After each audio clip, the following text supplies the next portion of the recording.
Hello everyone and welcome back for another Bible review. This one is one I have been very excited to sit with, review, look at, use. It's one I've been looking forward to for quite some time now, and they came out with the Handcrafted collection from Holman this year. Previously, the only premium quality Bible from Holman was the verse-by-verse reference Bible wide margin from last year. And this year they launched a new line termed the Handcrafted collection, and this was one of the first ones that was released. I think they are all on the market now. This is the single column wide margin Bible in black goatskin from Holman Bible Publishers. This one is the CSB edition. We'll take a quick look at the box. I'm not a huge box person, but I do love a quality box. And honestly, this box will last as long as the Bible. That's kind of a joke, but this is the best box I've ever seen so far. It tops my Skylar boxes that I have.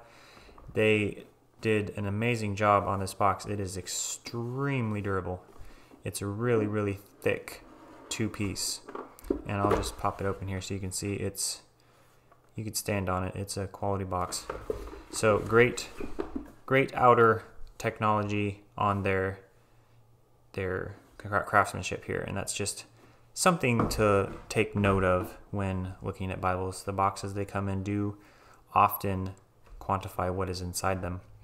You have a note of authenticity here, basically similar to Skylar has these. I know other publishers have them as well.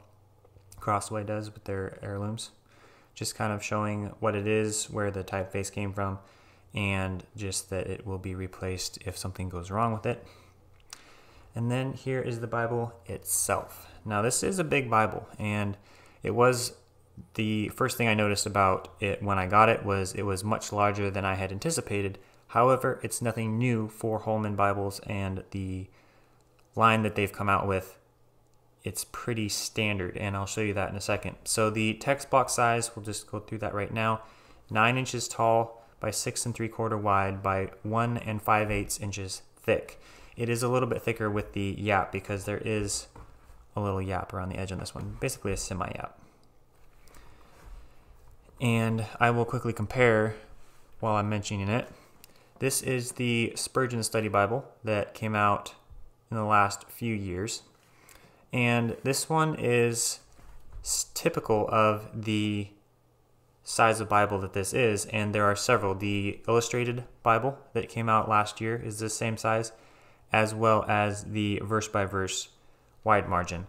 And you can see here, except for the yap, it is the same size Bible, even thickness as well. It's very, very, very similar. Pretty much the same footprint. So that is the size Bible that this is going for, and just something to keep in mind when getting it. It's just a bigger Bible. It's a little more square, but it's not bad. It's unique, and that is a good thing. So we'll take a quick look here. I will get back to that one in a second. We have a perimeter stitching. This leather is rather rough on mine. I've noticed other people have a more soft leather. It's very stiff. You have your spine, typical CSB, Holy Bible, Christian Standard Bible, Holman.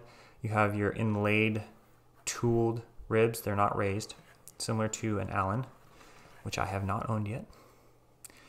And then you have 3 3/8 inch ribbons. That's the one thing that they upgraded from the previous verse-by-verse, which were just 1/4 inch. Same colors though.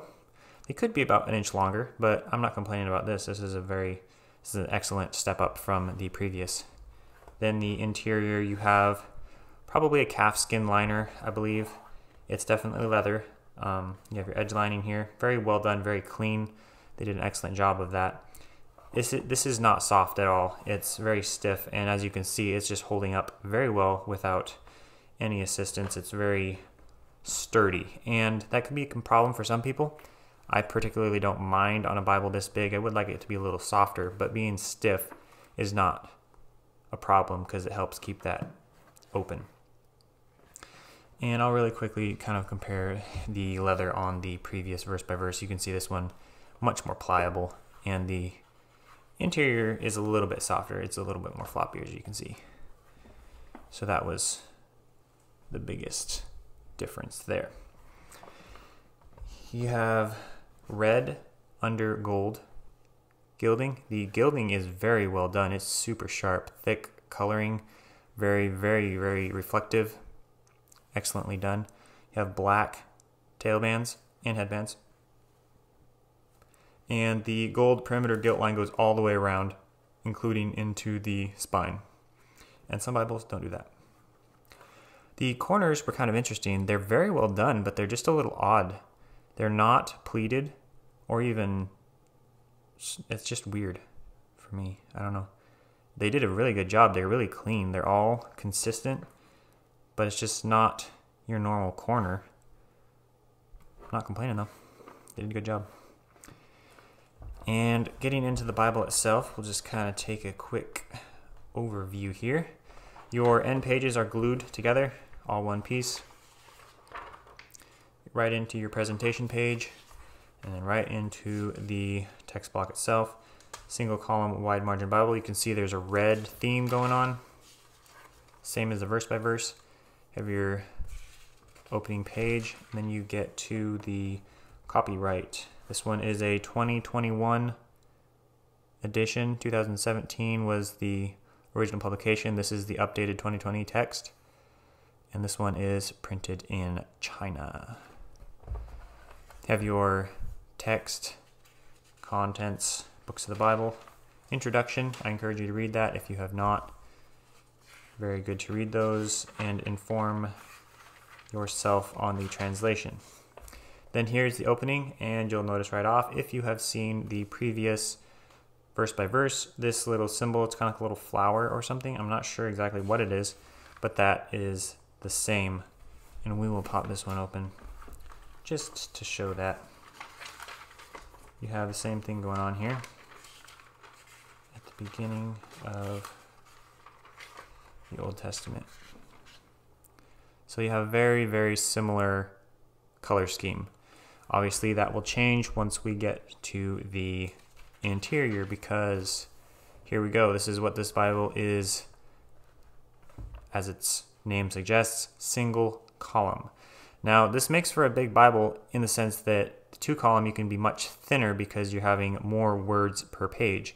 However, this is not bad for what it is. So you have a 10.5 Bible serif font. This one is again designed by 2K Denmark. It's super clean. You have your red accents, the verse numbers and the chapter numbers are red. Now that was something I thought was kind of interesting because usually they're black.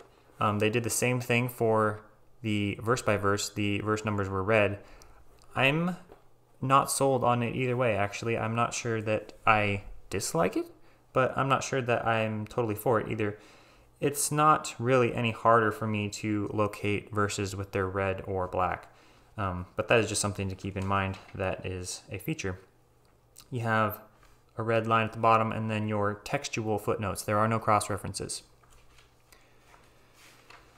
And right here you have your Overcast Stitching. If you're not familiar with that, that's just where they do an extra stitch line between the last signature and the text block, which helps seal it all together, keep it one cohesive unit. And that is not a bad thing. I used to think that was something wrong with it, but that is what's supposed to be there if it's part of the construction. So don't be alarmed.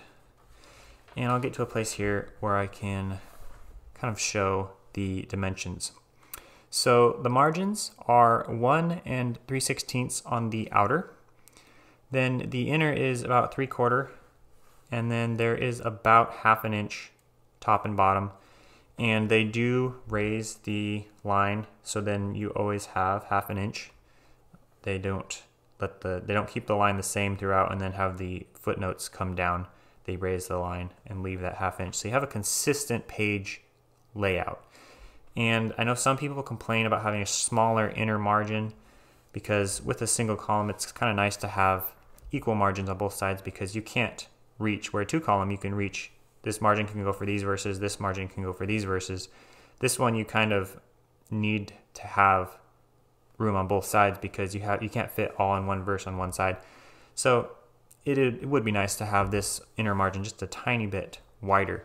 However, this is not a major critique because I'm not a huge note taker, but this size is good and it leaves enough room for you to write in there. Definitely no problem, much wider than most Bibles, and you still get a wide margin layout. This is Smithsonian, as you can tell. And I will point out here that the one critique, and this is the same critique I had of the verse by verse, the spine could use a tiny bit more reinforcement. You can see here how it's just creasing right there. And that's not a bad thing. That's how it's supposed to work. But they could use a little bit more reinforcement along the back of the spine there because I can feel it popping, and this does open super flat, and that's not a problem because that is a good thing for a big Bible, but it will start disintegrating along the spine, and those signatures will start popping out a lot quicker than if there was more support, say like the Schuyler places in theirs. That was probably my biggest complaint, and it's not a big one in and of itself because it does keep the Bible open and laying flat, which is a plus, and many people like that. We will jump to the New Testament. As you can see, the Old Testament, Psalms and Proverbs, again, are single column, but there is much more than the aforementioned 1 3/16 on the outer margins. It's a little more like 1.5 inches. And the inners as well. We'll get right to the New Testament. You can see black letter. I am personally a fan of black letter just because it's, in my mind, more consistent with what the actual text of the Bible would have been back then, because obviously they did not have red lettering. However, I know it is helpful for a lot of people, and if you're looking for a red letter single column CSB Bible, this one's not it. Again, I love how the CSB highlights the Old Testament quotes in the New Testament in bold. I'm not sure I like that more than the New American Standard capitalization of Old Testament quotes. I'm kind of torn. I almost think I like the boldened quotes better. And then getting to the end of this, we have a concordance. It does not have cross-references, but it has a concordance. You do have a table of weights and measures, and then a 3-paragraph concordance. Very well done. It's not the largest font, but I don't use my concordance all the time, so that's not a big deal. Similar to a Schuyler small font concordance. I don't think this is actually as bad though. Then you have a couple blank pieces of paper, and then you have your Holman maps, which are on a semi-thick cardstock matte finish. Again, an amazing touch. Really glad they did the matte finish. Same thing they did in their CSB verse by verse and the Holy Land Illustrated Bible that they came out with last year. Same thing, thinner maps on matte paper. And the text is the 2K Denmark. If I did not mention that already, I cannot remember. Again, something that they just did really well by taking that production to a foreign typesetting designer that is known for amazing work.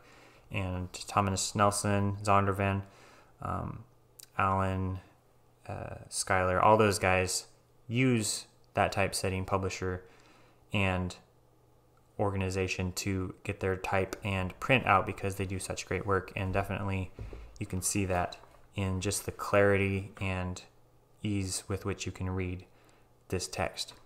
So that is my review of the Holman Handcrafted Collection CSB single column wide margin Bible in goatskin. Thanks for watching.